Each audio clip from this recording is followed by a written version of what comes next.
L'année 2021 a été particulièrement difficile pour nos agriculteurs, avec notamment, on s'en souvient, des gelées au printemps et des conséquences sur le rendement des arbres fruitiers et des vignes, puis des pluies intenses en été sur les céréales, condamnant une partie de la récolte une nouvelle fois, des épisodes qui devraient être de plus en plus fréquents avec l'accentuation du changement climatique. Dès lors, faut-il s'inquiéter pour nos agriculteurs, voire pour notre souveraineté alimentaire? Peut-on s'adapter à ce climat qui a changé et qui continuera de changer? Pour en parler, Serge Zaka, il est agroclimatologue et administrateur de l'association Info Climat. Vous écoutez Échange climatique épisode 14, comment l'agriculture peut-elle s'adapter au climat du XXIe siècle? Bonjour Serge Zaka. Bonjour. Donc, j'ai voulu vous inviter parce qu'on a connu une année 2021 particulièrement inquiétante pour notre agriculture et notre souveraineté alimentaire. Que vous semblez la personne tout indiquée pour parler de ce sujet. Donc, comme vous avez dit, vous êtes agrométéorologue, c'est ça? Agrométéorologue ou agroclimatologue, ça dépend de la période étudiée. Et donc vous cumulez cette double compétence, pouvoir prévoir la météo qui fera, donc c'est le côté météorologue ou climatologue, et pour le côté agronome, éventuellement pouvoir adapter l'agriculture au climat, et j'ajouterais même pouvoir mitiger le changement climatique grâce à l'agriculture, notamment en stockant du carbone dans les sols. Et comme vous avez dit aussi, l'impact existe aussi dans l'autre sens, c'est-à-dire l'impact de l'agriculture sur le climat. Mais avant ça, je voudrais qu'on parle du temps, de la météo des dernières semaines. On a eu un hiver et on a toujours un hiver particulièrement doux, voire même chaud. Il a fait 22 à Biarritz, 24 à Perpignan, on s'en souvient. Quel est l'impact de cette météo sur l'agriculture, déjà sur ce qui pousse aujourd'hui et sur ce qui poussera dans les mois prochains?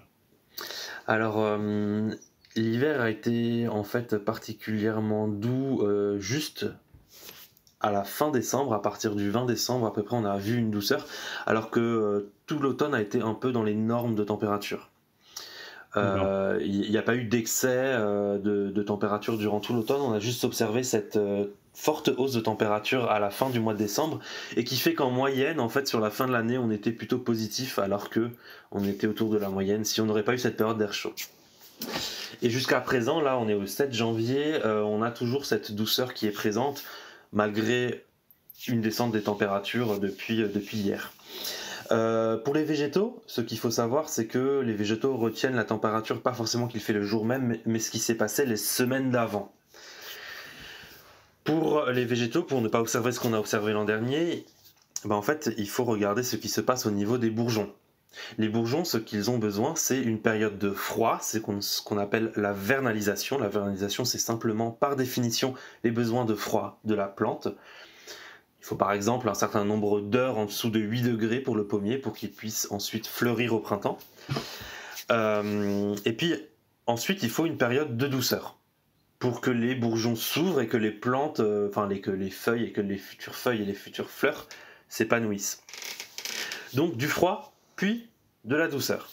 Ce qu'on a observé cet automne, c'est qu'on a observé une période de froid effectivement dans les normes climatiques en automne puis au début de l'hiver, et puis une période de douceur, celle qui est intervenue fin décembre.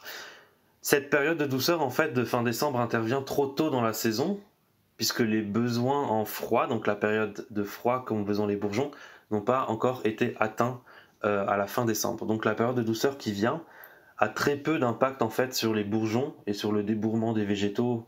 Et d'ailleurs c'est ce qu'on a observé, la période de douceur est en train de passer et les bourgeons n'ont pas éclos. Simplement qu'ils n'ont pas eu suffisamment de froid avant.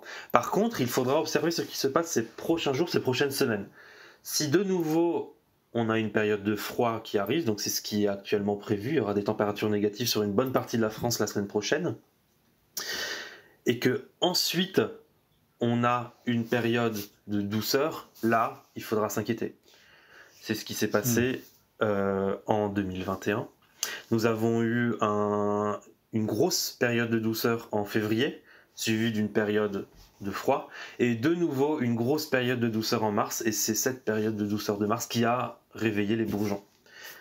Et ensuite il s'est passé ce qui s'est passé en avril, la descente d'air froid a brûlé l'ensemble des bourgeons qui avaient débourré en France. Donc là, cette douceur qu'on a connue en décembre, en fait, étant donné qu'on n'a pas eu la période de vernalisation suffisante avant, il n'y a aucune chance que les bourgeons éclosent. Bourgeonnent.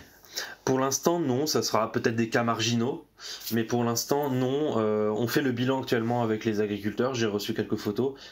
Les bourgeons n'ont pas bougé. Et d'ailleurs, certains agriculteurs ont coupé leur vigne, ont commencé à tailler leur vigne, et la vigne n'a pas pleuré. C'est-à-dire que la sève n'est pas sortie lorsqu'on a coupé les rameaux, c'est-à-dire que la sève ne circule pas encore dans la plante. Et c'est à partir du moment où la sève circule que les jours d'après que les bourgeons éclosent. Donc pour l'instant, pas d'inquiétude. Cette vague de douceur intervient trop tôt dans la période hivernale pour avoir un effet sur les bourgeons. D'accord. Et la vernalisation, ça concerne tout type de plante? Non. Alors, ça concerne essentiellement une grande partie des plantes comme la vigne, comme l'arboriculture, donc tout ce qui est production de fruits par les arbres. Ça concerne également certaines grandes cultures comme le blé d'hiver, le colza d'hiver. C'est des plantes qui vont en fait, des variétés qu'on va planter à la sortie de l'été, donc au début de l'automne, et qui vont passer tout l'hiver. Ils ont besoin de froid. Par contre, la plupart des autres cultures n'ont pas besoin de vernalisation, mais elles ne sont pas encore plantées. C'est des cultures qu'on plante plutôt au printemps. Donc pour l'instant, elles ne sont pas dans les champs. Toutes les cultures qui sont actuellement dans les champs ont généralement besoin de vernalisation. D'accord. Je voudrais qu'on vienne sur l'année 2021. Maintenant qu'on a un petit peu de recul, est-ce que vous avez des chiffres sur les impacts, on va dire, consolidés de ces gelées printanières et notamment ces intempéries à l'été, je pense sur beaucoup de pluie sur les céréales. Quelles sont les conséquences sur les agriculteurs et les consommateurs? Alors, en 2021, ça a été un florilège de catastrophes climatiques pour l'agriculture notamment. Il faut distinguer quand même catastrophes climatiques et catastrophes agricoles. Par exemple, les gelées d'avril ne sont pas des catastrophes climatiques. Il n'y a pas eu de mort due à ces gelées, il n'y a pas eu de dégâts dus à ces gelées autres que l'agriculture. Faire moins 7 degrés en avril pour une personne lambda, ce n'est pas grave. Mais pour un agriculteur, c'est extrêmement grave. Donc, premièrement, les gelées de printemps. Ce qui s'est passé, donc débourrement très précoce en fait de l'ensemble des végétaux, de la vigne et de l'arboriculture, et ensuite on a eu une descente d'air froid très conséquente en avril. Et là on peut chiffrer simplement, c'est à peu près moins 31, moins 32% de production pour le vin, et largement moins de moins 50%, ce qui est extrêmement conséquent pour tout ce qui est arboriculture, donc par exemple les abricots, les prunes, les pêches. On se retrouve à des chiffres qui sont inférieurs de moitié par rapport à ce qu'on produit d'habitude. Donc juste pour le vin, ce sont 2 milliards d'euros de dégâts qui sont répertoriés pour la filière agricole. Donc on imagine que si on additionne toutes les cultures qui ont été impactées en fait par ce froid, on peut dépasser les 5 milliards de dégâts, ce qui est extrêmement conséquent en fait pour l'agriculture. Et ce qui s'est passé ensuite, ça n'a pas arrangé la situation, parce que les grandes cultures, quand je parle de grandes cultures, c'est-à-dire le blé, le colza ou le maïs, n'avaient pas été touchées par le gel au final, parce qu'elles sont très résistantes ou alors elles n'étaient pas encore plantées. Ce qui s'est passé au cours du mois de juin, juillet, août, là on a observé un excès d'eau. C'est-à-dire qu'il a plu extrêmement, il a plu de très nombreux jours durant le mois de juin, de juillet et d'août, ce qui a fait qu'on a eu une asphyxie des racines au niveau du sol, puisqu'il y avait un excès d'eau, les racines ne pouvaient plus respirer, elles étaient entourées d'eau au final, elles étaient noyées, ce qu'on appelle, et donc la plante a très mal poussé, et donc on a des rendements qui ont été plus faibles, cette fois-ci à cause d'un excès d'eau. Il y a juste le maïs qui s'en est bien sorti, puisque le maïs c'est une plante justement qui aime bien l'eau. Donc asphyxie des racines, mais également pour la vigne, des maladies, puisque les maladies aiment l'humidité, aiment la pluie, et donc on a eu une explosion du mildiou de toutes ces maladies en fait sur le blé, sur la vigne, et donc des rendements qui sont non seulement descendus à cause du gel, mais qui sont également descendus à cause de l'excès d'eau. On n'a pas eu de canicule cette fois-ci, on a eu une sécheresse, on a eu peur de la sécheresse au début du printemps, mais elle s'est vite effacée, donc heureusement. Et dernier point, la grêle. On a eu des épisodes de grêle en juin qui ont ravagé de très nombreux vignobles, notamment du côté de Touraine, qui ont ravagé également des grandes cultures, par exemple pour le blé. Ça reste un peu plus ponctuel au niveau de la France, mais ça a quand même des effets locaux très dévastateurs. Donc, résumé, gel, ensuite grêle, ensuite excès d'eau. Donc, l'année 2021 a été tout un bilan catastrophique pour l'agriculture. Voilà. Et on sait très bien que nous, les consommateurs, on est un peu coupés de ce qui se passe dans les champs. Nous, on achète ça un petit peu sous plastique, etc. C'est tout beau, c'est tout rond. Et là, on a l'impression que cette année 2021, cette fracture entre agriculteurs et consommateurs, elle s'est peut-être encore plus élargie parce que finalement, l'impact, comme vous l'avez dit, elle est énorme. 30% sur les vignobles, 50% sur les fruits, c'est énorme. Si on enlève 50% du salaire à quelqu'un, tout de suite, il va le remarquer. Et pourtant, à l'achat, évidemment, il y a des légères augmentations, mais via les importations, ça s'est plus ou moins amorti, quoi, pour le consommateur. En fait, on est dans on va dire une économie mondialisée, donc une agriculture assez mondialisée, donc une catastrophe climatique qui a lieu dans un pays peut être compensée par les pays aux alentours. Et d'ailleurs, à juste titre, vous parliez de fracture entre les agriculteurs et la consommation, et les consommateurs. Ça a été très visible par les critiques que les agriculteurs ont reçues sur la pollution en fait qu'émettaient les bougies ou qu'émettaient les pailles qu'on brûlait pour faire face en fait aux gelées. Le grand public, on a l'impression qu'il a découvert le risque gel au final et que les agriculteurs devaient brûler des bougies pour augmenter les températures à l'intérieur des parcelles pour éviter la perte.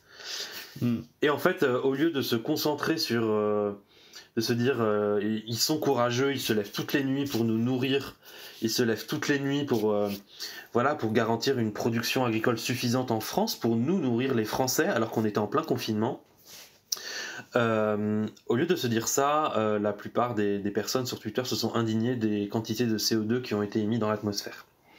Oui, ça pollue, je ne dis pas le contraire, mais il y a un moment, il faut savoir distinguer un travail agricole qui est presque fait sous le désespoir au final, pour sauver une production, pour sauver un salaire et pour sauver la souveraineté alimentaire, et des émissions de CO2 qu'on peut retrouver par exemple par des centrales à charbon ou par des voitures ou par des trajets inutiles qu'on fait en voiture, etc. Donc là, on n'était pas sur de l'inutile, on était sur de la production agricole, et donc il faut savoir distinguer les deux.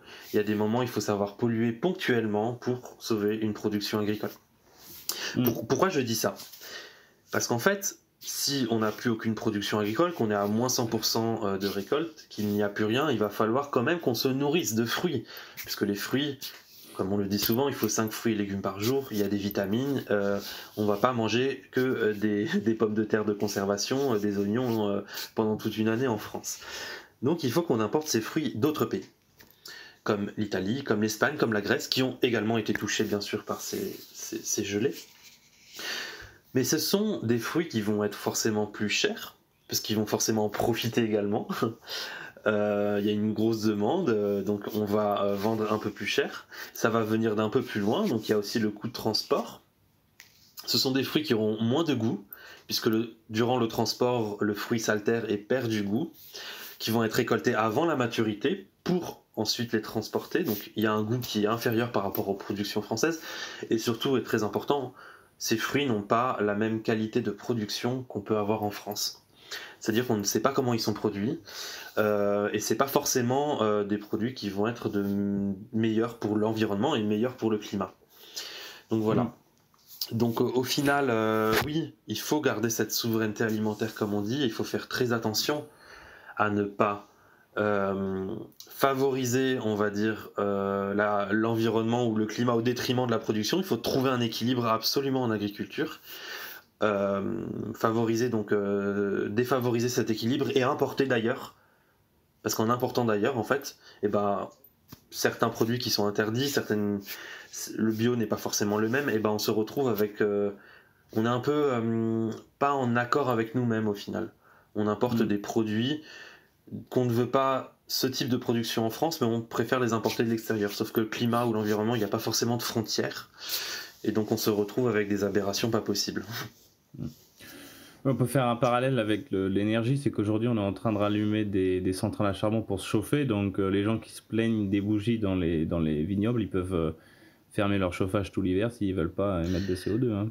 Exactement. Et à un moment donné, il y a des besoins vitaux. Exactement. Là, en France, on a le nucléaire, donc on rallume pas forcément des centrales à charbon, mais c'est le cas un peu en Allemagne, en fait. Oui, c'est le cas un peu en Allemagne. On a des centrales à charbon qui, c'est certes en diminution, mais on a du gaz qui revient notamment. Et en fait, c'est pour pallier au côté négatif un petit peu des énergies vertes qui sont intermittentes. En fait, on n'a pas la vision en agriculture comme en énergétique.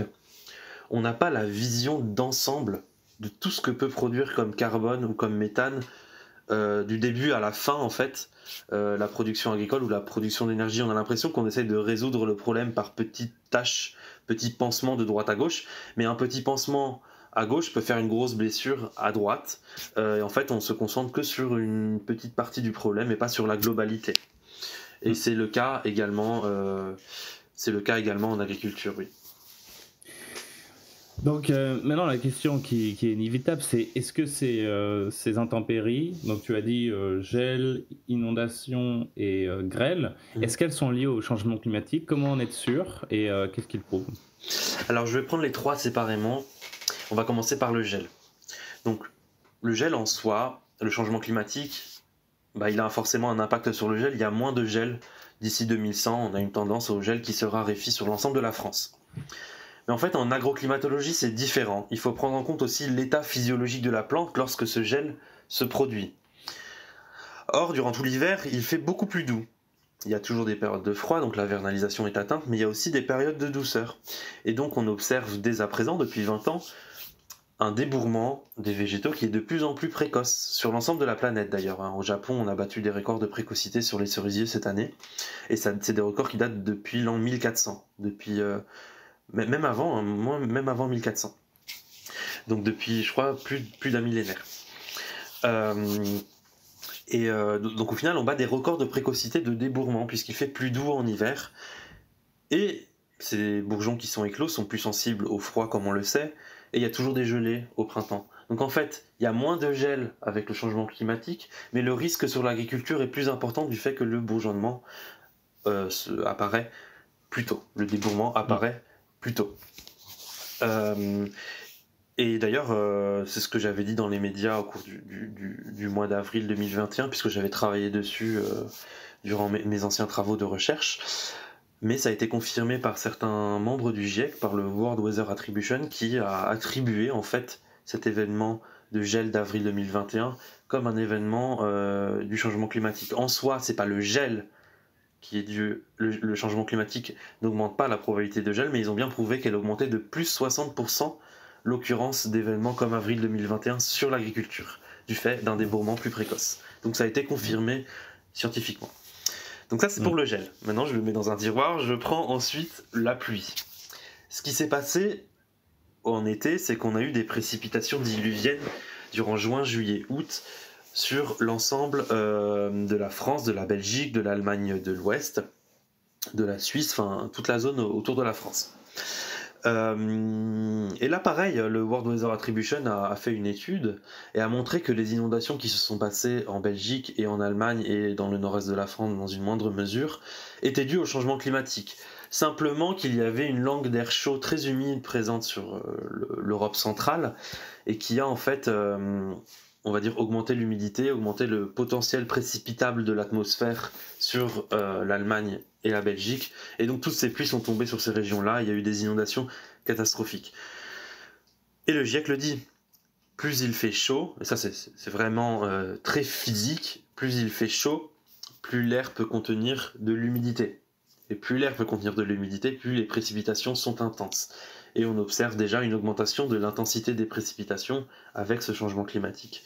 Et c'est ce qu'on a observé au mois de juin, juillet, août, des orages, des systèmes pluvieux très intenses qui ont complètement inondé la plupart des champs dans le nord-est de la France. Donc ces pluies sont, tout comme le gel, tout comme les dégâts de gel sur l'agriculture, ces pluies sont également dues au changement climatique. Pour la grêle, maintenant, c'est différent. Alors, il n'y a pas de tendance nette en France de l'augmentation des chutes de grêle. On aurait pu dire dans les dernières dizaines d'années qu'il y avait une augmentation, mais en fait, c'est l'augmentation des observations. C'est pas l'augmentation des occurrences de grêle, puisqu'il y a de plus en plus de smartphones, il y a de plus en plus de personnes qui s'intéressent au problème et qui font des reports sur Internet et de plus en plus de systèmes de report. Donc en fait, entre 1995 et 2006, il me semble qu'il y a une hausse, mais en fait, c'est une hausse artificielle due à une augmentation des observations. Par contre, depuis 2006, on a une stabilisation des systèmes de report et des personnes qui s'intéressent à ces phénomènes-là. Et donc, on a une stabilisation en fait du nombre d'occurrences de grêle en France. On n'a pas de tendance, voilà. Et d'ailleurs, le GIEC ne montre pas forcément de tendance à ce niveau-là. Ce sont des tendances extrêmement complexes déjà. Et on n'observe pas de tendance. C'est juste que cette année, on a eu des occurrences de grêle parce qu'on a eu des épisodes orageux assez violents. Et on peut dire que c'est dû à une variabilité naturelle. Voilà, peut-être que l'an prochain, on n'en aura pas, peut-être qu'on en aura. Mais pour l'instant, il n'y a pas de tendance pour la grêle. Donc pas forcément de plus de dégâts pour l'agriculture. Voilà, j'ai fait le tour des 3 événements. 2 événements dus au changement climatique et un événement qui n'est pas encore attribué au changement climatique. Et donc il n'y en a pas eu l'année dernière, mais en ce qui concerne les sécheresses et les canicules. Ah oui, alors là c'est clair, c'est peut-être même le plus clair. Les sécheresses et les canicules, oui, sont dus à des événements, dus au changement climatique. Je prendrai l'exemple du 28 juin 2019, lorsqu'il a fait 46 degrés dans le sud de la France. On a observé en une seule après-midi, vraiment une après-midi, moins 12% de la production de vin sur l'ensemble de l'Hérault. Moins 12% en 6 heures. Simplement qu'en fait les feuilles et les plants avaient brûlé avec ces 46 degrés, 40 km/h de vent et 8% d'humidité. Donc les plantes ont eu une évapotranspiration extrêmement importante, elles ont complètement desséché sur place en quelques heures. Ça c'est un événement dû au changement climatique, on l'a montré. Et ces épisodes de sécheresse augmentent, je crois qu'il y a plus 5% de surface agricole depuis 1970 qui sont concernés par la sécheresse en France. Plus 5%, ça paraît ridicule à l'échelle de la France, mais c'est quand même plusieurs centaines de milliers d'hectares de cultures qui sont concernés par la sécheresse d'année en année. Cette augmentation a lieu depuis ces 30 dernières années. 5% c'est juste le début, peut-être que ce sera 10, 15, 20% dans les années à venir, d'ici 2050.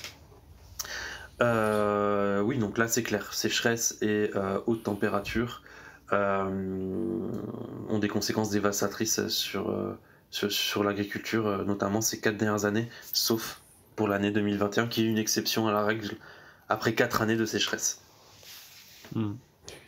Et à court, moyen et long terme, que disent les modèles? Est-ce que toutes ces intempéries vont être amenées, je pense que je connais la question, mais à être plus fréquents et de manière plus intense? Oui, c'est exactement les mêmes conclusions que j'ai dit, c'est juste que c'est accentué. Donc pour la grêle, il n'y a pas forcément de tendance, on ne le voit pas dans le rapport du GIEC, sauf si je me suis trompé en le lisant et que j'ai mal lu, mais je ne vois pas de tendance. Pour la pluie, oui, une augmentation de fréquence des épisodes intenses, pas forcément du nombre de jours de pluie, mais des épisodes intenses. Ce qui est pire en soi en fait. Oui, c'est pire d'avoir un épisode intense que de plus de jours de pluie, j'imagine. Ça dépend. Moins intense. Ça dépend. Si c'est des nombres de jours de pluie avec 5 mm qui s'enchaînent, au bout d'un moment ça inonde.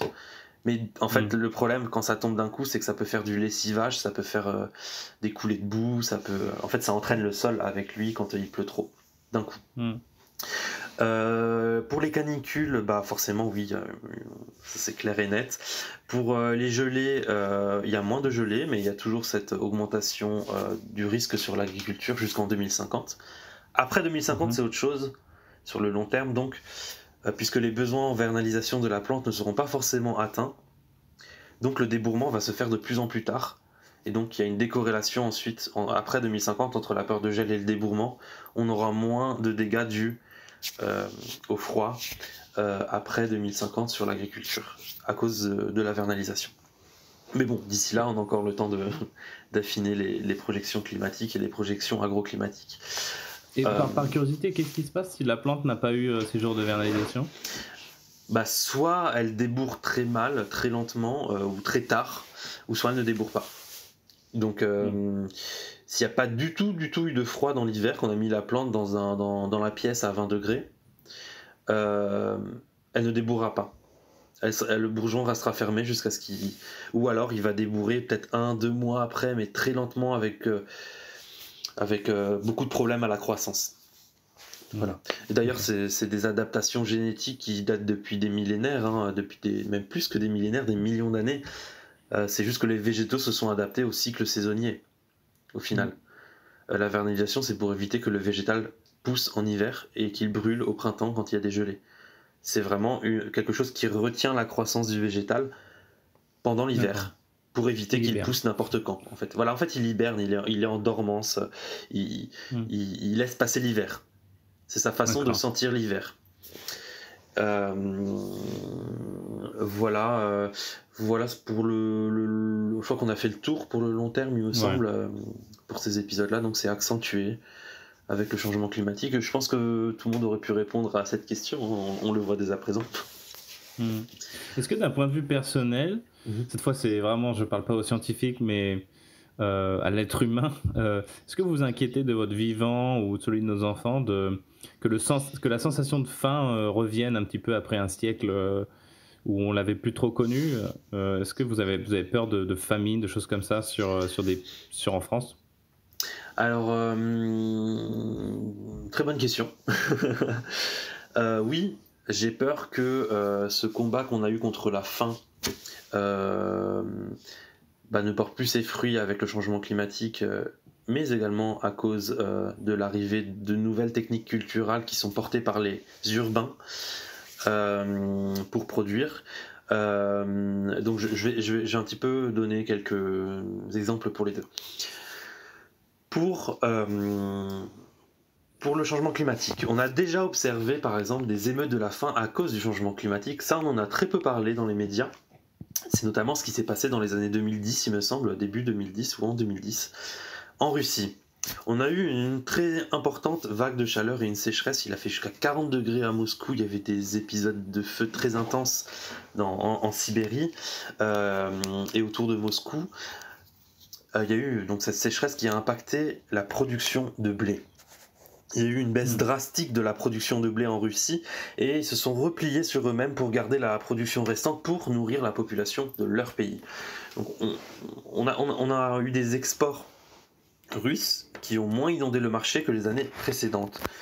Et toutes les personnes qui étaient habituées à acheter du blé aux Russes, qui ne peuvent pas produire forcément du blé dans leur pays, autour de la Méditerranée Sud par exemple, la Libye, le Maroc...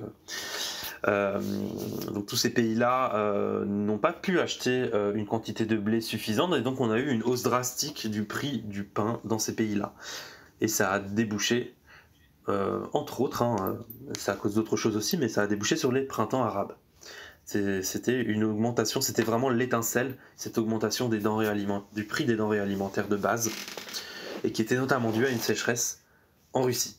Donc là, on observe par l'exemple, en fait, je vous montre que le changement climatique peut impacter un pays et avoir des conséquences désastreuses dans d'autres pays du monde à cause de la globalisation. On a spécialisé un petit peu chaque région du monde suivant le climat, suivant le sol, à certaines cultures par des accords internationaux, et lorsque des catastrophes interviennent dans ces régions du monde, on se retrouve bien embêté.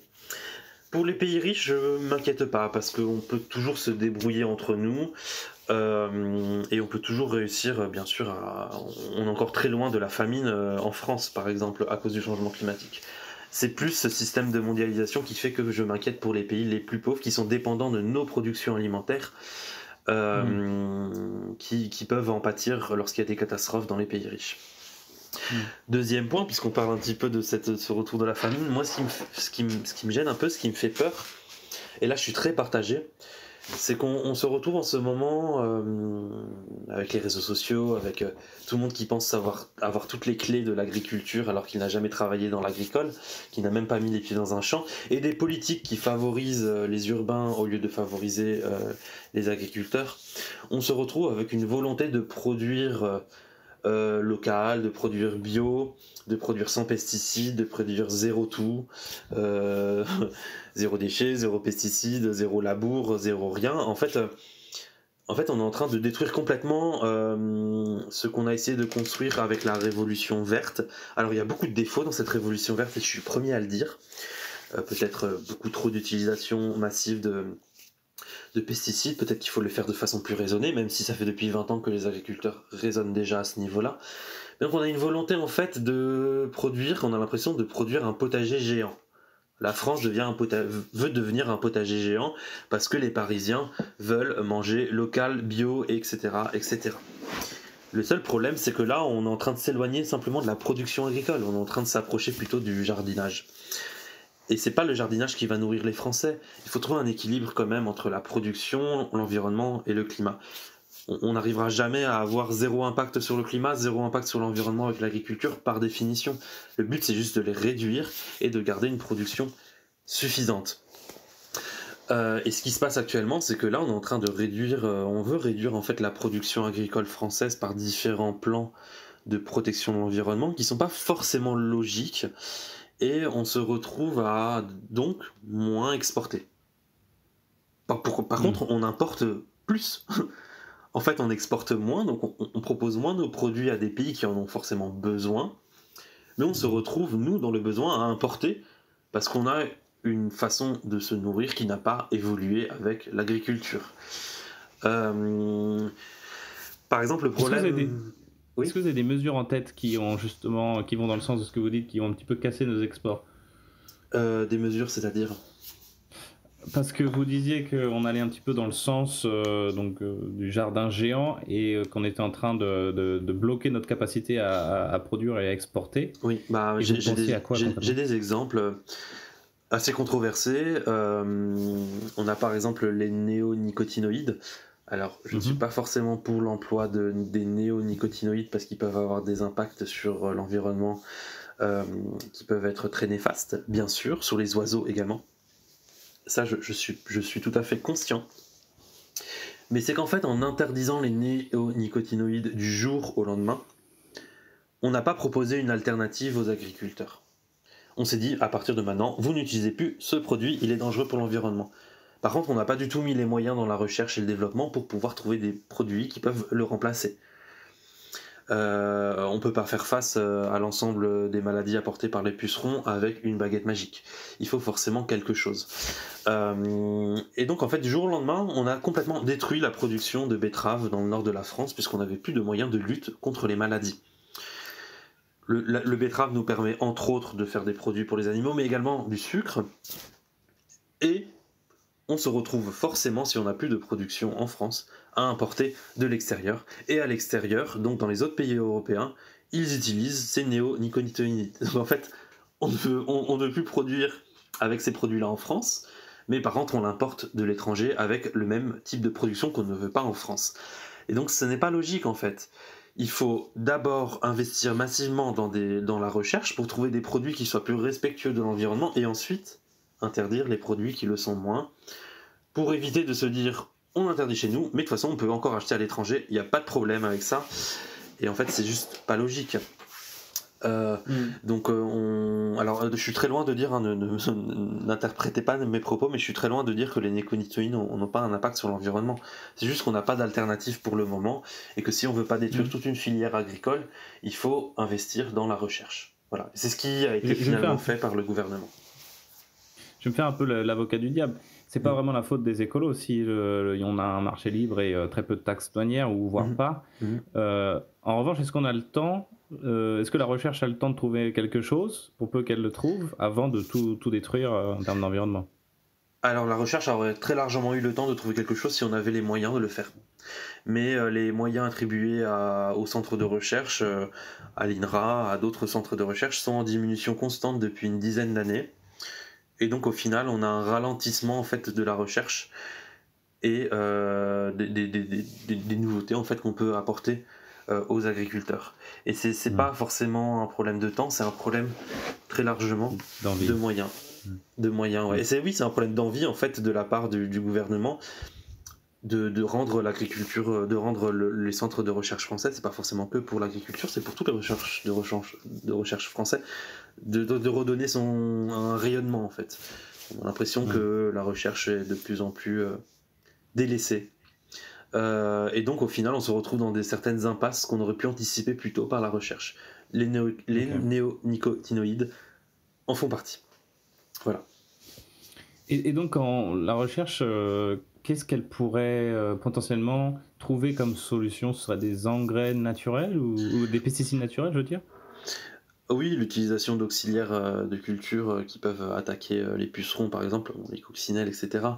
Oui, la recherche peut aller vers l'agroécologie également, faire des essais de champs en grandeur nature, on va dire, notamment pour le stockage du carbone. Si on retourne le sol, si on ne retourne pas le sol, on fait des mesures toutes les années pour voir quel est le carbone stocké dans le sol et voir quel type de pratique favorise le stockage du carbone. Mais il y a aussi des problèmes dans la recherche, c'est que parfois la recherche est un peu déconnectée des réalités du terrain. C'est-à-dire que lorsqu'on obtient un résultat de recherche qui prône le non-labour, qui prône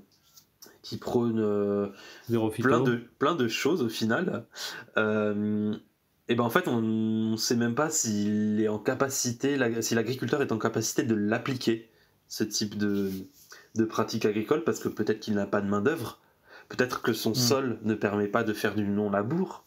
Par exemple pour les sols argileux c'est très difficile. Et en fait c'est souvent des résultats idéalisés qui sont, enfin voilà, c'est un des défauts de la recherche, des résultats très idéalisés qui sont pas forcément en lien avec le monde agricole réel. Il y a quand même une différence entre ce qui se passe réellement sur le terrain et ce qu'on produit dans les centres de recherche. Donc voilà, oui, la recherche peut permettre en fait de trouver des solutions, mais pour moi il y a quelques défauts, c'est qu'il faut qu'elle soit un petit peu plus terre à terre, un peu moins perchée dans la tour d'argent du chercheur comme on dit, mais un peu plus proche de ce qui se passe, des problématiques de terrain. Je sais ce que je dis parce que moi j'ai travaillé dans le public et dans le privé.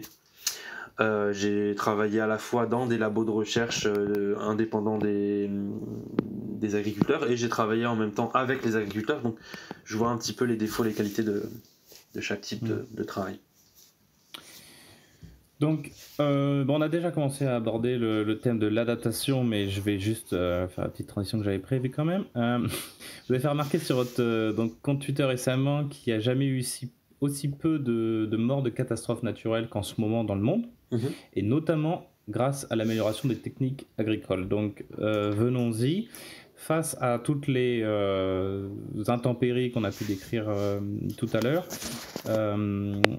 qu'est-ce que peut faire l'agriculture finalement pour s'adapter, tout en sachant évidemment que s'il pleut sur des milliers de kilomètres carrés, on ne pourra rien y faire. Enfin, on pourra rien y faire. On ne pourra pas évidemment tout sauver, mais qu'est-ce qu'on peut faire pour minimiser au maximum les pertes?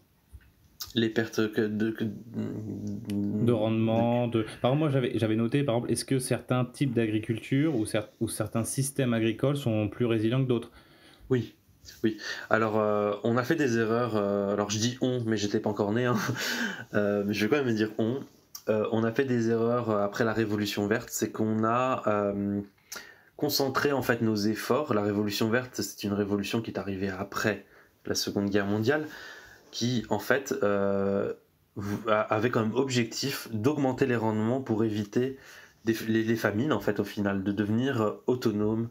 Et donc cette révolution verte a eu lieu sur l'ensemble du globe au final, même bien qu'en Afrique il y a encore quelques défauts, mais sur presque tous les continents.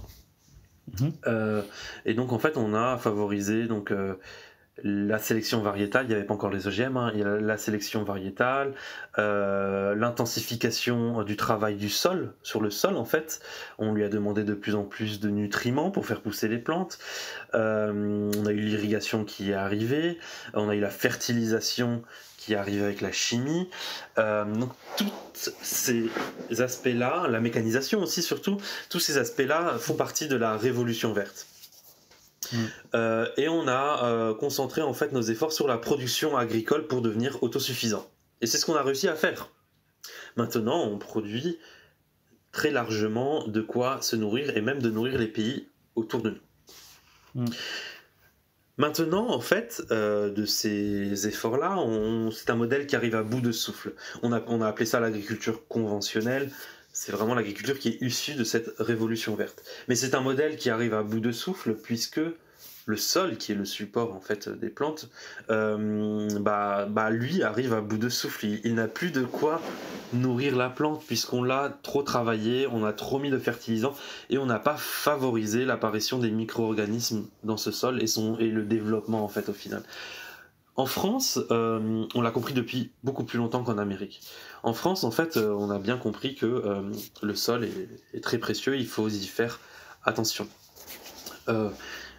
Et on est en train de le replacer au centre des intérêts, notamment par l'agriculture de conservation des sols, qui évite notamment le labour, qui augmente les rotations, qui introduit des légumineuses, donc de l'azote pour le sol, et avec l'agriculture biologique qui rapporte en fait des nutriments au sol par les déjections animales, et ces déjections animales vont nourrir en fait les micro-organismes du sol et bien sûr rendre le sol plus fertile. Pour l'instant, ces deux modèles-là ne sont pas encore les modèles majoritaires, mais l'agriculture conventionnelle commence à intégrer en son sein des éléments intéressants de l'agriculture de conservation des sols et de l'agriculture biologique. Donc elle est en constante évolution en fait, cette agriculture conventionnelle, même s'il y a encore des efforts à faire. Donc au final,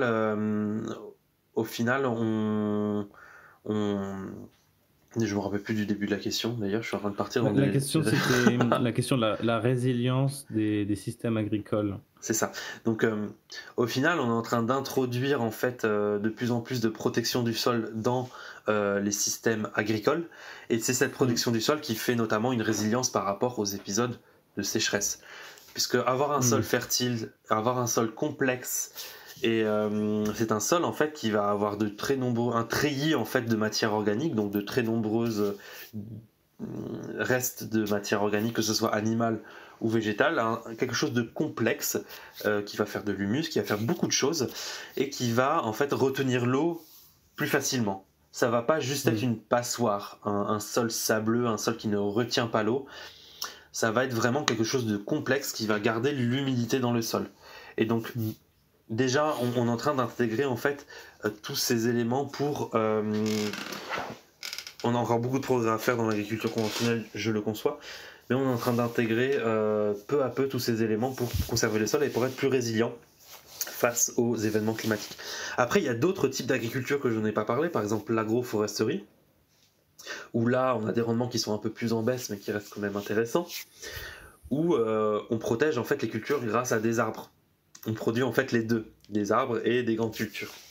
On peut retrouver par exemple des essais dans les vignes également, d'arbres qui peuvent protéger les vignes des chaleurs grâce à leur ombre, ou qui peuvent couper le vent, donc diminuer l'évapotranspiration. Donc il y a encore plein de systèmes qui sont en cours de recherche actuellement, et ce sera un peu l'agriculture de demain. Ce ne sera pas forcément de l'agroforesterie et de l'agriculture de conservation des sols, ce sera un mélange d'un peu toutes ces bonnes idées qu'on retrouve et qui feront l'agriculture de demain. En tout cas, l'agriculture de demain, ce ne sera pas l'agriculture conventionnelle qu'on avait à la sortie de la Révolution verte, puisque les enjeux ne sont plus de produire seulement. Maintenant, les enjeux sont de produire et de préserver l'environnement et le climat. Donc ce ne sera plus la même agriculture. Oui, pour remettre les choses dans le contexte, moi j'avais lu donc à peu près 8% de production bio en France et 2% des agriculteurs qui faisaient l'ACS. Est-ce que tu as des chiffres similaires ? C'est ça. C'est très similaire, oui. On a un système très majoritaire de conventionnel, comme on appelle ça.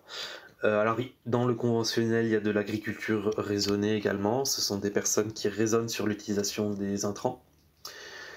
C'est pas l'agriculture, ce n'est plus l'agriculture conventionnelle qu'on avait à la sortie de la Révolution verte, je le répète. On a à peu près 8% de production bio et on a à peu près 2% d'ACS. Et le but, en fait, c'est vraiment de récupérer, c'est pas de cloisonner en fait ces agricultures, mais c'est d'en créer une nouvelle qui, avec le mélange des trois au final, qui permettra en fait de faire face à la fois à l'environnement et au changement climatique. Donc l'ACS, c'est intéressant puisque ça permet de faire face au changement climatique en préservant le sol, puisqu'on peut stocker plus de carbone. L'agriculture conventionnelle, c'est intéressant parce qu'on produit en grande quantité pour nourrir la population. Et l'agriculture biologique, c'est intéressant parce que du fait qu'elle utilise moins d'intrants, on a le droit d'utiliser des pesticides, mais ils ne doivent pas être de synthèse. Et ben en fait, on a une protection de l'environnement qui est accrue. Et un sol aussi qui peut être bien préservé avec l'utilisation de produits de sortie d'animaux pour fertiliser le sol. En fait, il y a du positif dans les trois, et l'idéal c'est d'avoir le positif, tous ces positifs dans la même agriculture, et c'est ce qu'il faudrait produire pour l'avenir en fait. C'est pas les cloisonner et leur dire regarde ce qui fait le voisin à côté ou regarde ce qui fait celui-là. Non, le but c'est de mélanger vos idées en fait et d'avancer tous ensemble parce qu'il faut qu'on protège l'environnement, le climat et qu'on produise. Et voilà, ce sont les challenges de l'agriculture. Et garder en tête que chaque sol est différent. Et que, voilà, oui, alors moi je donne une idéalisation, mais oui, mais c'est encore plus compliqué parce qu'il y a plein de cultures différentes, de variétés différentes, de sols différents, de microclimats différents et d'habitudes, d'AOC différents également. Enfin, oui, il n'y a pas une solution. Souvent, les gens moi je dis les Parisiens, hein, mais les personnes qui sont urbaines, ils ont l'impression que le bio va sauver la planète, mais non, le bio n'est pas adaptable dans toutes les conditions de sol, dans toutes les conditions de climat. Et donc, au final, il n'y a pas une solution. On va vers une direction avec un ensemble de solutions, mais on n'a pas une seule voie pour y aller, il y en a plein, parce qu'il y a plein de sols différents et plein d'agriculteurs différents, d'habitudes et de microclimats, comme je l'ai dit. Est-ce que on pourrait aussi changer de culture? Par exemple, le sorgho résiste mieux à la sécheresse. Tout à fait. Moi, ça, je suis un fervent défenseur d'aussi réfléchir à importer de nouvelles cultures qui soient adaptées à un climat futur. On va pas, c'est inévitable le changement climatique. On va pas du jour au lendemain dire c'est bon, maintenant on retrouve la planète qu'on avait il y a un siècle. Donc il va forcément falloir que les agriculteurs s'habituent à ce changement climatique et produisent des cultures qui soient adaptées à un climat futur. Et donc dans ce cas-là, j'ai travaillé sur le sorgho. Le sorgho, il n'a pas pour vocation bien sûr de remplacer toutes les cultures de maïs de France, hein, mais il a pour vocation de se retrouver dans des rotations culturales et de faire baisser la pression de l'eau au niveau d'un territoire où il y a du maïs. Simplement parce que le sorgho, il a besoin de moins d'eau pour produire autant de matière sèche que le maïs. Et en plus, il est résistant à des températures plus élevées du fait de sa structure moléculaire, de sa structure spatiale, voilà, cette résistance à la sécheresse, cette résistance aux températures. Et donc il va falloir introduire un peu plus de sorgho dans les années à venir, notamment dans le sud-ouest de la France, là où il y a énormément de maïs. Bien sûr, on ne va pas remplacer le maïs, mais il faut quand même réfléchir à augmenter cette pourcentage. Alors maintenant, c'est bien beau de faire du sorgho, mais qu'est-ce qu'on en fait de ce sorgho? Il faut développer des filières derrière. Est-ce que c'est l'homme qui va produire de la bière, par exemple, avec, ou des pâtes? Est-ce que c'est les animaux qui vont profiter de cette matière sèche?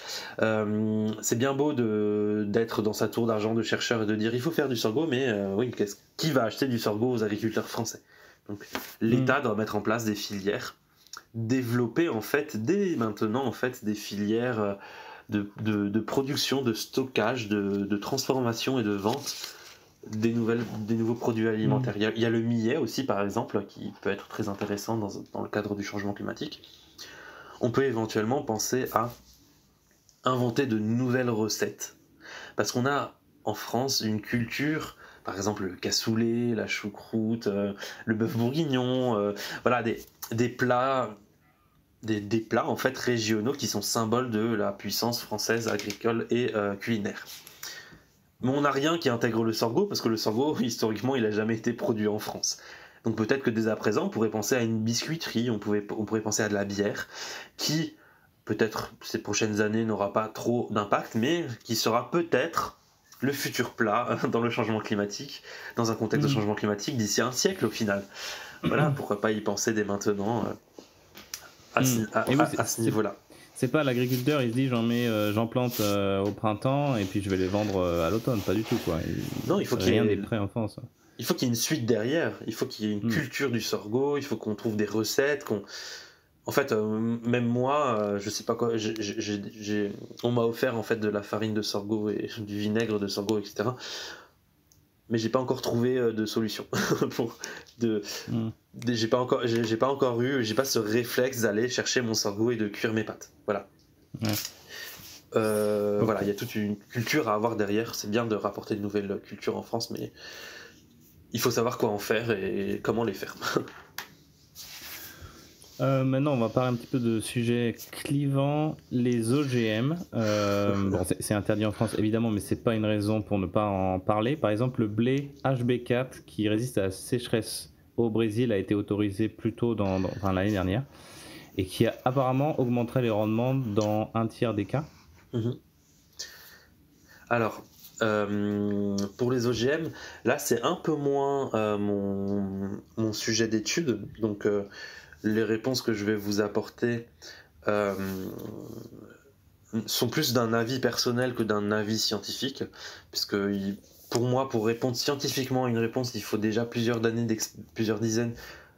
une dizaine d'années d'expérience pour répondre aux questions.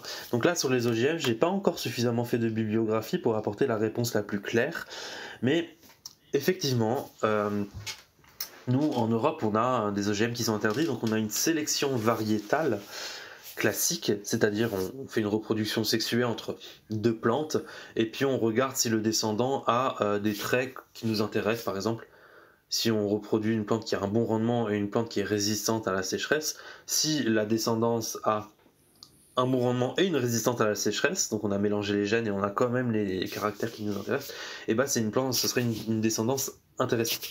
Le seul problème, c'est que pour cette sélection variétale classique qui est pratiquée depuis des milliers d'années, des centaines d'années, et ben en fait pour cette sélection variétale, c'est très lent pour mettre en place. Je crois qu'il faut 7 ou 10 ans pour mettre en place une nouvelle variété sur le marché. Le seul problème, c'est que le changement climatique, entre-temps, il a évolué en 7 ou 10 ans. Et donc le temps qu'on mette sur le marché cette nouvelle variété, bah on est déjà en retard.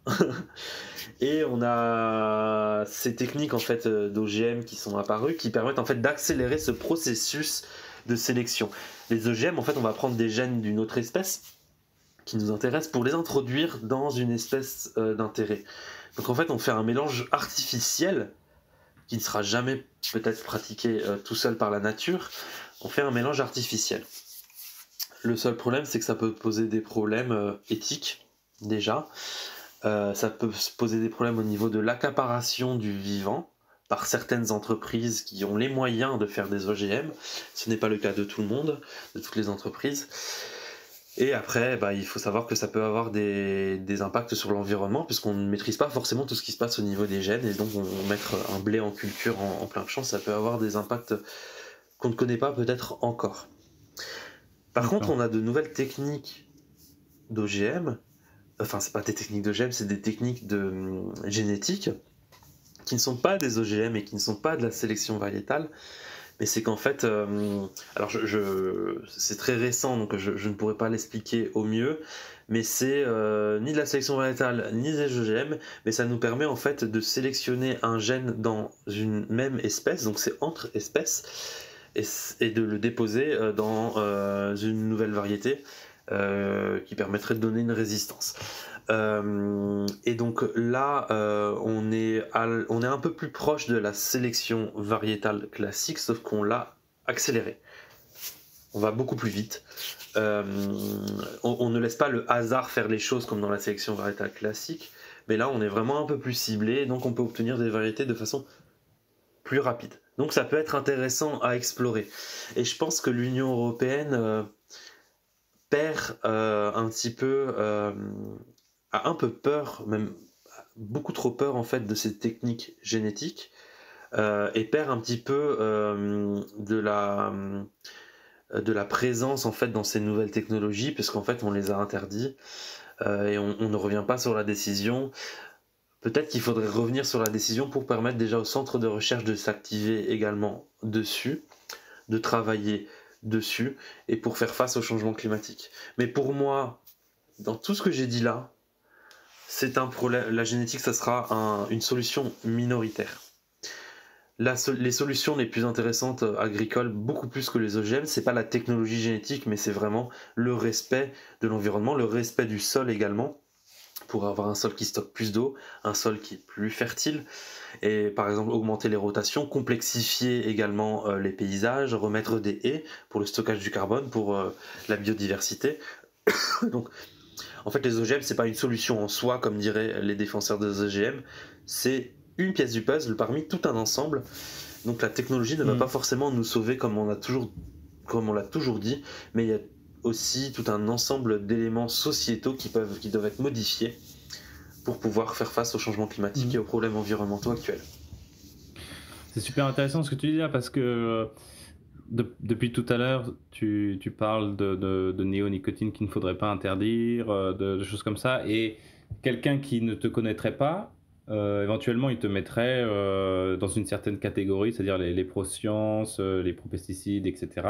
Et là tu dis que ça représente une petite partie de la solution, mais que par contre, il faudrait plutôt faire tourner vers l'agroécologie, tout en gardant un petit peu de pesticides, etc., qui là te met tout de suite dans une autre case. Donc finalement, tu navigues un peu entre... Enfin, tu navigues pas, tu te trouves entre les deux, et non, ça fait du bien d'entendre un petit peu de pondération comme ça dans des propos. Tout à fait, en fait, même si je suis chercheur, pour moi, la recherche ne va pas tout sauver non plus.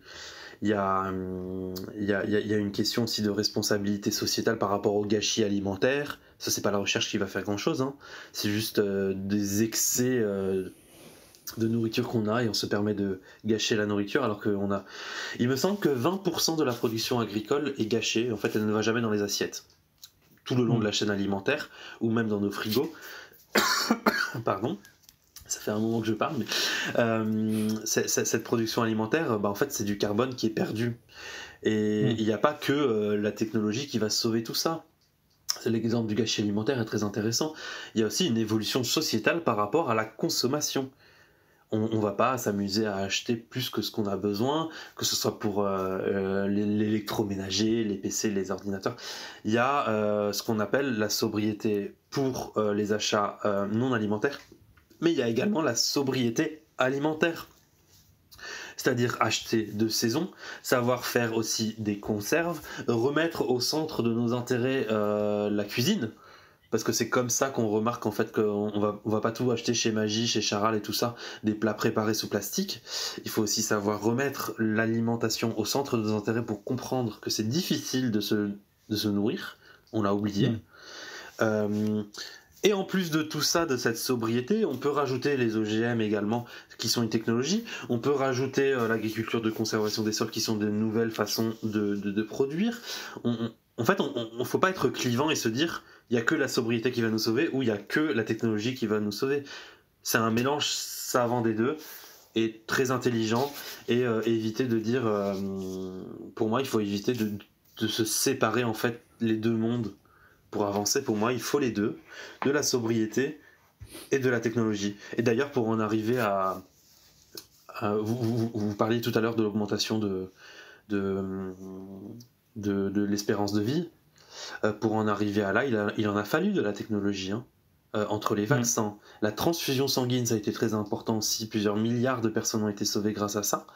La transfusion sanguine, la révolution verte, les engrais, le nucléaire également pour la production électrique et la baisse de la pollution. Au final, cette technologie-là nous a aidé à vivre plus longtemps.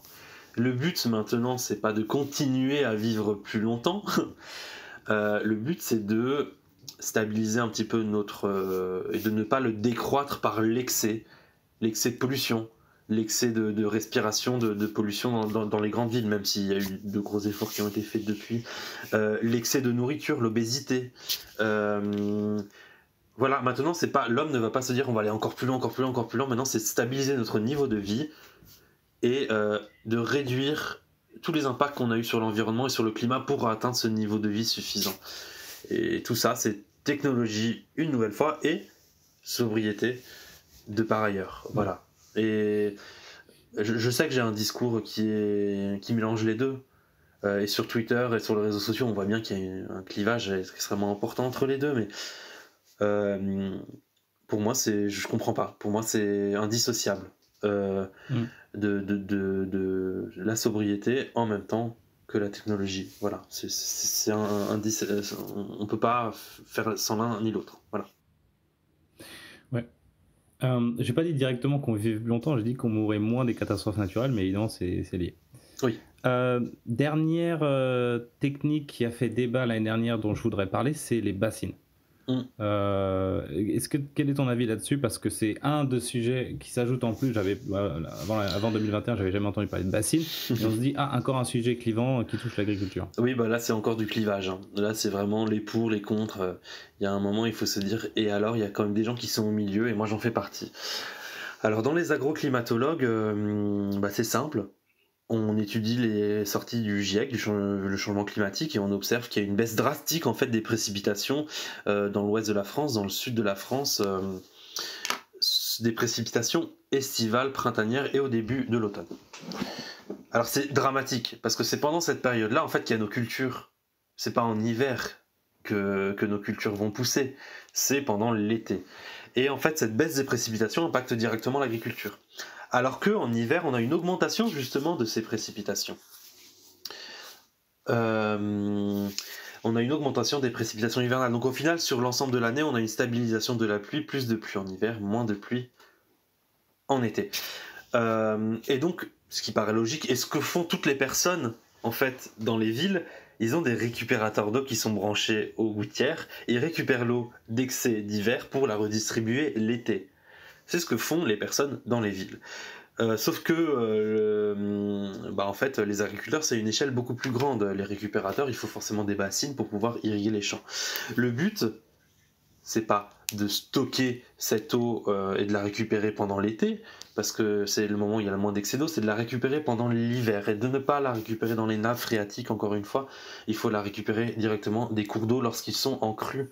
En fait, de remplir la bassine lorsqu'il y a un excès d'eau flagrant, et de pas forcément la récupérer dans la nappe phréatique, parce que la nappe phréatique est parfois un peu... je crois qu'il y a que 8% de l'eau en surface qui descend dans les nappes phréatiques, donc c'est pas les mêmes délais de remplissage, c'est pas la même, on va dire, géomorphologie, je sais pas comment dire, mais voilà, c'est pas parce qu'il fait humide en surface que la nappe phréatique est pleine, voilà.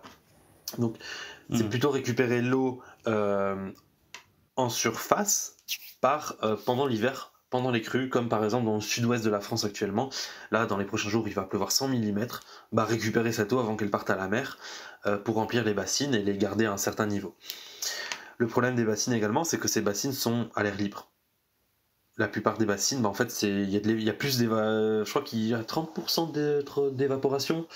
Qui ne va même pas pour l'agriculteur au final, parce que c'est comme un lac qui est sous plastique et qui est livré à lui-même, donc il y a beaucoup d'évaporation. Donc moi je suis pour les bassines qui soient respectueuses en fait du cycle de l'eau, et pas forcément les récupérer dans la nappe phréatique, mais les récupérer pendant l'hiver lorsqu'il y a des excès d'eau. Mais en contrepartie, je trouve ça normal que les agriculteurs commencent à réfléchir sur des pratiques qui permettent de préserver le sol, et donc de préserver un sol qui permet de stocker plus d'eau. Ce n'est pas parce qu'on a des bassines qu'on doit garder un modèle agricole qui ne préserve pas le sol et qui ne soit pas respectueux de l'eau. En fait, il faut les deux. Il faut qu'on stocke de l'eau et qu'en parallèle, on ait une agriculture qui soit plus respectueuse de cette eau et plus respectueuse du sol. Avoir par exemple des outils, on appelle ça l'irrigation de résilience, dans un rapport que l'État a écrit sur eau, agriculture et changement climatique.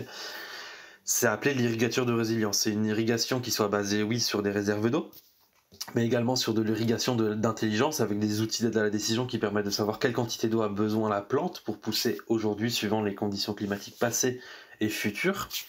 On ne va pas forcément irriguer alors qu'il va pleuvoir le lendemain, par exemple.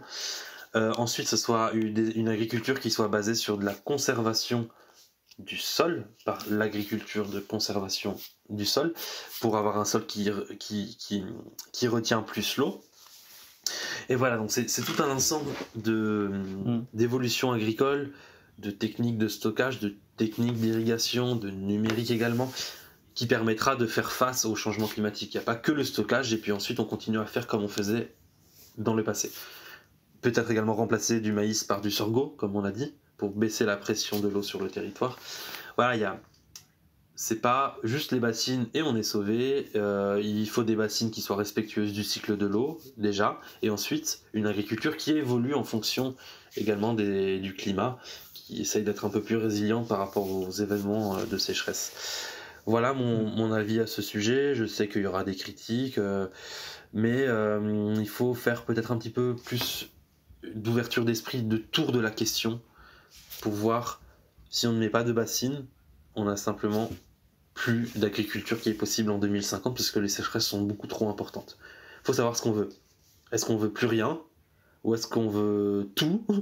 Ou est-ce qu'on veut trouver un juste milieu qui permet d'avoir un rendement suffisant, qui soit pas excessif, mais qui permet quand même d'avoir une production agricole intéressante.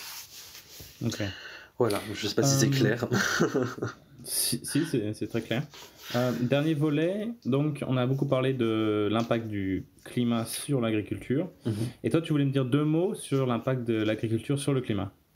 Exactement. Alors, l'agriculture, je crois que c'est le 3e pôle qui contribue le plus au changement climatique. Il me semble que c'est entre... Enfin, j'ai pas les chiffres exacts, je m'en excuse. Il me semble que c'est autour de 20% des émissions de gaz à effet de serre en France, voire même un peu plus. C'est ce que j'avais aussi, ouais. Voilà. Donc, ça vient notamment de l'utilisation des terres, puisque à la base, en France, on avait beaucoup de forêts, et ces forêts-là ne sont plus, maintenant ce sont des champs. Bon, ça c'est de l'historique qu'on récupère, donc on n'y peut rien, et qu'en France actuellement on a une augmentation en fait de nombre de forêts, de surface en arbres, on va dire. Ensuite, ça vient aussi également du fait qu'il y a eu de la mécanisation et de la production d'engrais. L'engrais, ça utilise beaucoup de pétrole, il faut de l'énergie en fait pour produire de l'engrais, pour produire des fertilisants. Pour synthétiser l'azote, c'est ça ? C'est ça, exactement, des fertilisants de synthèse. Et ensuite, 3e point, et c'est le plus important, ce sont les émissions directes pour la production de viande. Donc c'est le méthane. Et là, c'est un grand sujet qui fait plein de débats sur Twitter également. Est-ce qu'on doit manger de la viande ? Donc, il y a ceux qui sont végétariens, il y a ceux qui mangent de la viande et qui le montrent bien sur Twitter. En fait, moi, je suis au milieu des deux, comme d'habitude.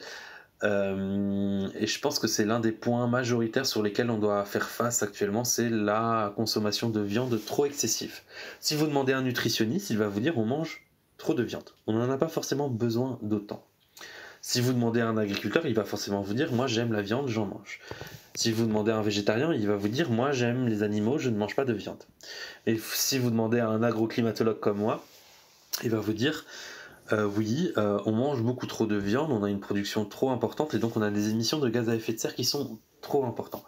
Cependant, il faut réduire la quantité de viande qu'on mange. Cependant, pour moi, c'est pas un appel au véganisme, puisque ça c'est plus un choix qui est politique ou social en fait, que de nutrition au final, ou de climat.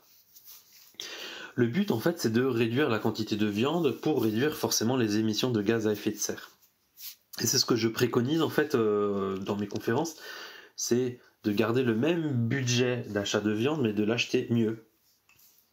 Et de l'acheter local, puisqu'en fait nos agriculteurs français ont une production, je crois, qui est 3 fois de viande, qui émet 3 fois moins de gaz à effet de serre que la moyenne mondiale, alors qu'on est pourtant un pays développé. Simplement que nous, on a beaucoup d'animaux qui sont en extensif, par exemple dans le Massif central, dans les Alpes, dans les Pyrénées, qui en fait sont en prairie la plupart de l'année, et qui sont pas dans des bâtiments comme on peut l'observer en Amérique où il n'y a pas un seul brin d'herbe. Donc nous on est plutôt en prairie, et donc cette prairie stocke du carbone également et est fertilisée par les bousses de vache, donc c'est un cycle assez vertueux et qui limite en fait les gaz à effet de serre. Bon, il faut quand même en manger moins, donc en manger mieux et acheter plus français et éviter d'acheter la viande de je ne sais où qui est produite on ne sait comment et qui a forcément des impacts sur le climat qu'on ne sait pas qualifier. Donc voilà, ne pas forcément devenir vegan, parce que c'est impossible également de devenir vegan, puisque l'agriculture, par exemple, biologique, est fertilisée presque majoritairement par des sorties d'animaux, donc des déjections animales. Et si jamais on n'a plus de production animale, il faudra synthétiser tous nos fertilisants, et donc si on synthétise nos fertilisants, on produit également des gaz à effet de serre. Donc le but, c'est de rapprocher les fermes production végétale, production animale, pour que les résidus d'animaux, donc les bouses, se retrouvent dans les champs, fertilisent le sol et le rendent plus capable de stocker du carbone. C'est ce qu'on observe avec le bio, c'est ce qu'on observe également avec l'agriculture conventionnelle ou l'agriculture de conservation des sols. Tout le monde rajoute des effluents d'animaux pour fertiliser le sol. C'est ce qu'on observe dans nos potagers lorsqu'on met quand on a une maison et qu'on met tous les restes de végétaux dans un compost, et après on prend le compost pour fertiliser le sol. Là c'est pareil, on utilise des fertilisants d'origine végétale.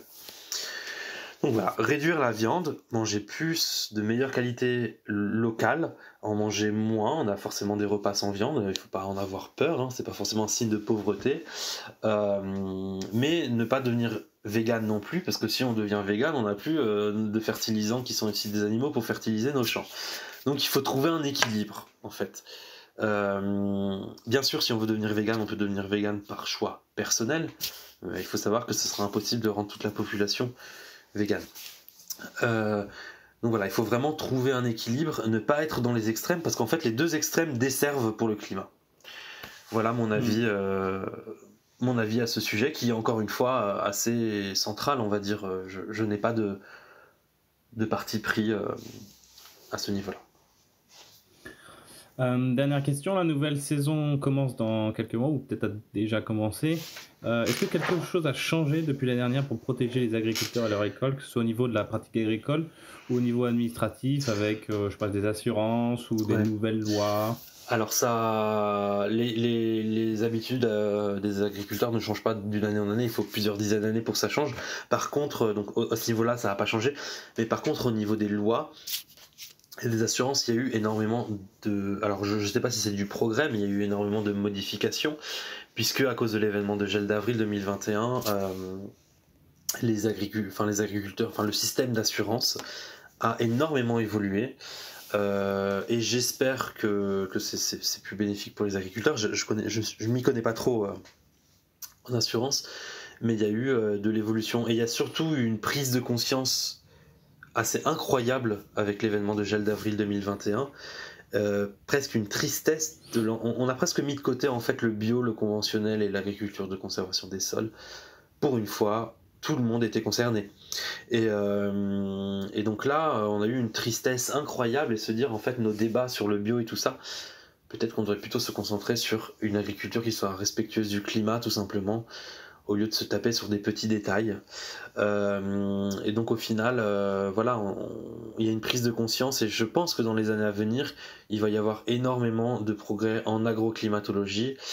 Moi je travaille dessus déjà sur les systèmes de prévention, sur les cartographies de perte de rendement en fonction des épisodes climatiques. Donc je fais partie de ce puzzle, en fait j'apporte ma pièce de puzzle, mais je sais qu'il y a énormément d'entreprises qui travaillent maintenant en agroclimato sur non seulement une agriculture où on soit prévenu des risques climatiques à court terme, pour les vagues de froid, les sécheresses en cours, ou à long terme, qui soit respectueuse du climat. Et ça, grosse prise de conscience en 2021, donc à mon avis, d'ici 2030, on va avoir de grosses modifications. Voilà. Ok, ça me rassure un petit peu. Merci beaucoup, Serge Zaka.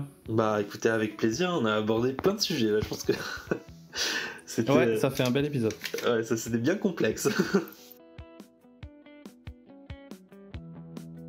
Voilà, j'espère que cet épisode vous a plu. Si c'est le cas, n'hésitez pas à le partager, ça m'aide énormément. Les 2 prochains épisodes seront sur le thème de l'énergie, donc abonnez-vous pour ne pas les rater. Il ne me reste plus qu'à remercier Gilles Marteau pour la musique, et vous bien sûr pour votre écoute. À bientôt.